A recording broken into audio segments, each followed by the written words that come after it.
It's time for another Dice Tower review from Gamers Remorse.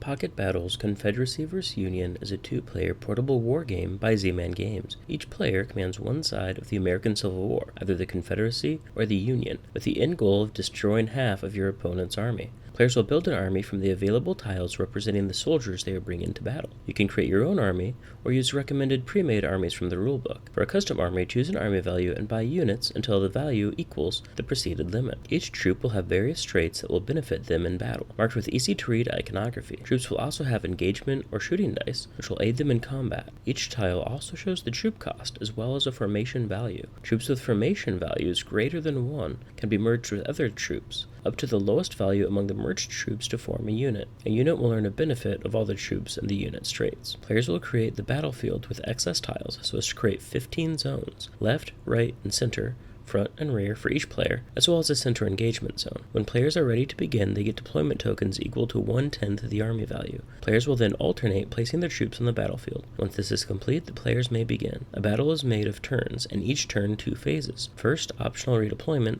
and second, mandatory action. During optional redeployment, players can move their units onto adjacent sectors. Diagonals do not count as adjacent, nor can they use this phase to enter the first engagement zone of their opponent.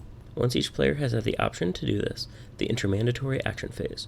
Alternating, the players allocate their order tokens to give their units orders. Orders are given by placing the number of order tokens on the unit equal to the number of orders on the unit plus 1. So a player can take multiple actions with one unit, but doing so will be exponentially more expensive. The orders are tactical move, charging, carry on an engagement, leave an engagement, shoot, use a special trait, or pass. These actions, as well as the special traits, are well detailed on the 2-player aids found in the game, so for the sake of time we won't go into all 7 of these actions, nor the 20 special traits. When battling, the active player rolls the adequate number of dice, depending on the unit's abilities and the action token. The unit deals damage to the target equal to the number of matching symbols on the unit, the number rolled on the die. So if a player rolls 1, 2, but has 3 2 symbols on their units, they will deal 3 damage. The opponent then assigns wounds to his unit, and removes any casualties. The wounds are shown on the reverse side of the order tokens, so as a player has more and more wounded units, they have fewer and fewer orders they can distribute. After combat, if a player has successfully defeated half the enemy's army, measured by unit value, the game ends. So what did Brian and Sean think of the game? Let's find out.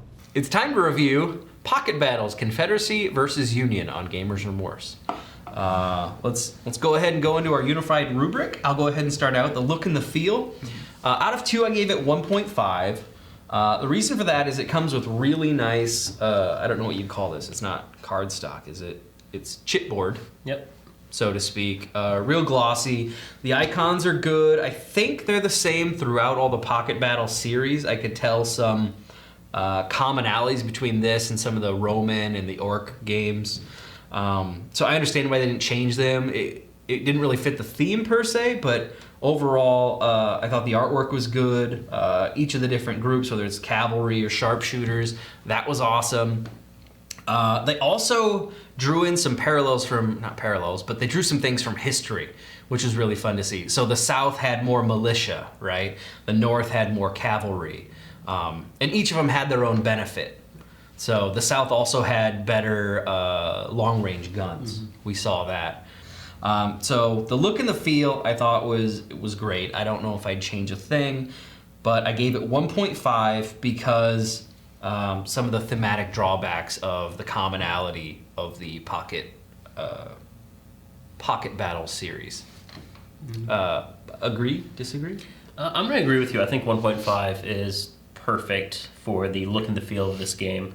The only drawback that I really struggled with was some of the iconography, because it was not themed for the Civil War. So you see an arrow as opposed to, say, a musket.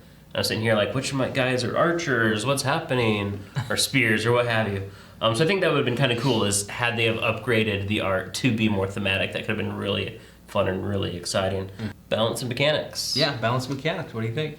As far as the balance and the mechanics in this game, I thought it was fairly well balanced because you create your army.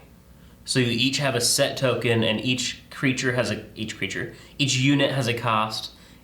Each troop has a cost, and you're using those troops to build units, and you're using those to maneuver them around the board. And so there's a lot of skill in building your army, but there was the downfall of the die rolling. The first game we played, I was rolling, I think, 0 out of 6. It was miss. And meanwhile, Sean was like, kill. So by the time I finally struck back, half my army was dead. So I think that was the drawback for the balance for me, was just the huge luck in the die rolls. But I give that 1.5. Sean, what were your thoughts? I mean, one could argue that it is a war game, so there's going to be tons of dice rolling. But I found the dice rolling really did sway the game a lot more than I expected it to. Counterpoint is each of these characters, it's not a 4, 5, and a 6 hit or even a 5 and a 6 hit. It's each group has which numbers hit, which is interesting because you could create a unit that has several troops inside of it that create the entire gamut of 1 to 6, which would mean you would hit on every time. So one could argue that the other way, but generally what we found is it seemed like it was a war game. And so if you're rolling ones, guess what? Sorry. How about pacing? There we go. What are your thoughts on pacing? Pacing, I gave it 1 out of 1. It's back and forth. There isn't a whole lot of time for analysis paralysis, with the exception of in the beginning when you're creating your army. I could see people analyzing that. But if that's the case, throw it over to your friend or whoever is having analysis paralysis and say, here you go, create your army. I'm going to go get a beverage. Be right back, 30 minutes later, you show up, they have their army. It's good. So that's the only time. Other than that, it's back and forth. You only have 5 or 6 options, or I think up to 10, depending on how many command tokens you decide to use with your group. Again, 1 out of 1, I would say. Yeah. What do you think? I'm going to agree with you on that. The only real room for the analysis paralysis is in army construction. And realistically, that can even be done beforehand. Thematic, what do you think of that, Brian?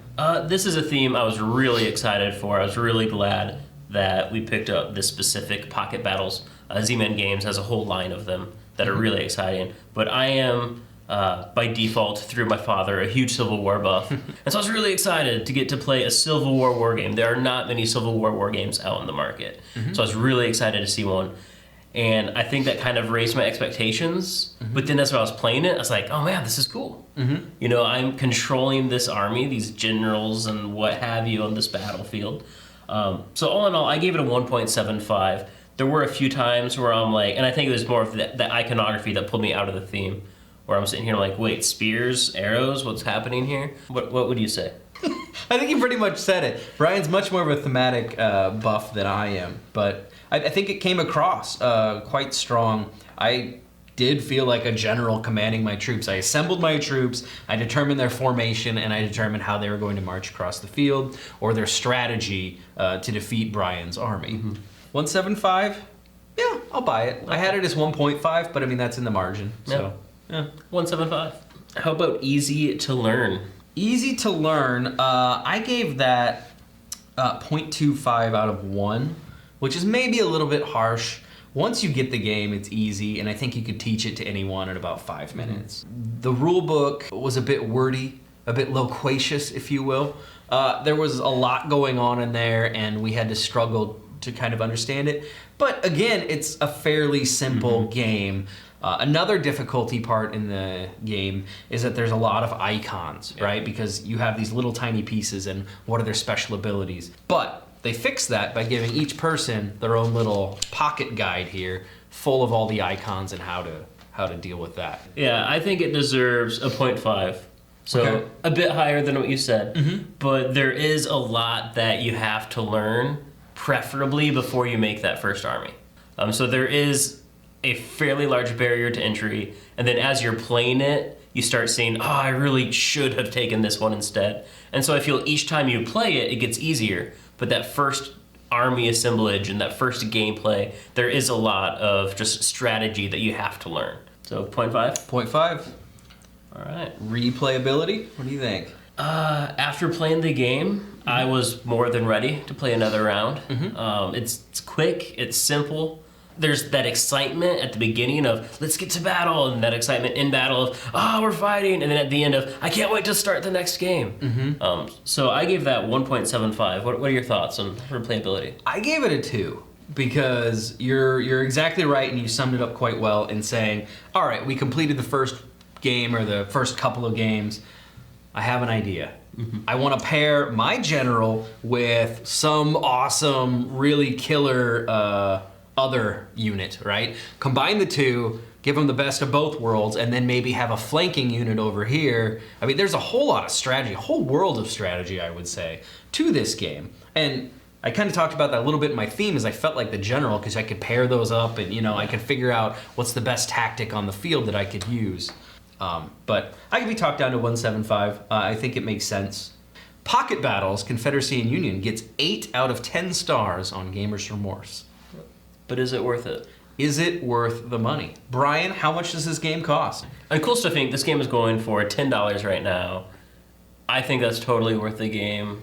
I presume you would agree. Yeah, absolutely. I mean, this is a fantastic stocking stuffer, and it comes in other variations. You have Romans versus Celts, Confederacy versus the Union, and at least 2 others, which I cannot think of off the top of my head. I mean, if you're a war gamer buff and you want something portable, maybe something to break out at, I mean, I use the coffee shop example all the time, but it could really be anywhere. Maybe you're at school, maybe you're at work. I mean, this is super portable, and you don't have to carry around giant crates of War Machine. So, and this would make a great stocking stuffer for any history buff, any of the variations of it, I would argue. I would not complain to find it in my stocking as opposed to the coal I usually get.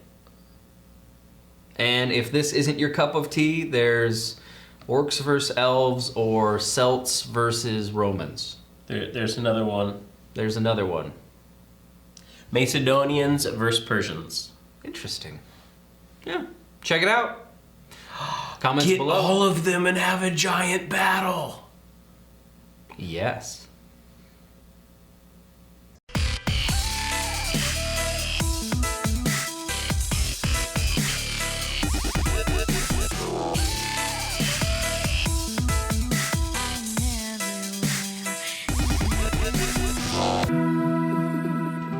Thanks so much for watching the Dice Tower videos. Find more great videos and reviews, as well as our top-rated audio podcast at Dicetower.com. You can also find other great shows at Dicetowernetwork.com. I'm Eric Summerer, and you've been watching The Dice Tower. The Dice Tower is sponsored by Cool Stuff Inc., where you can find great games for great prices. Cool stuff in stock. Check them out at CoolStuffInc.com.